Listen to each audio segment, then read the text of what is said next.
थके आए हैं स्कूल से, अब हम आराम कर लेते हैं। चलो मुस्तफा।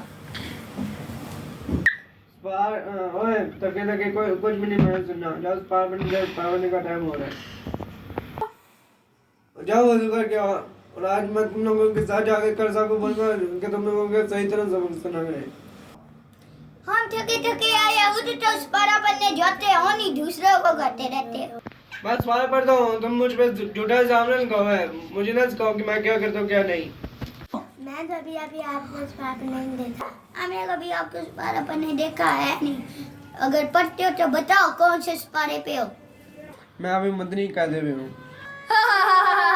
अभी मरगनी कायदे में बच्चा हमें क्या सिखाता रहता है। मैं मदनी कायदे में, तो इसमें क्या इससे क्या फर्क पड़ता है? तुम भी तो मदनी कायदे में हुआ करते थे ना।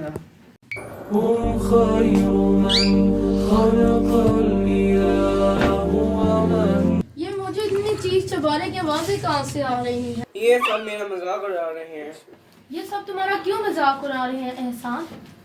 भाई ये सब मेरा इसलिए मजाक उड़ा रहे हैं क्योंकि मैं मदनी कायदे में हूँ। तो इसमें क्या हो गया, वो मदनी कायदे में है तो आप लोगों को ऐसे उसमें मजाक नहीं उड़ाना चाहिए। कुरान पाक सीखने की कोई उम्र नहीं होती। अगर इस उम्र में उसने कुरान पाक सीखा है तो बहुत अच्छी बात है। आप उसका ऐसे मजाक ना उड़ाएं। और आइंदा आप लोगों ने ऐसे उसको नहीं करना। आप सान भाई से माफी मांगे।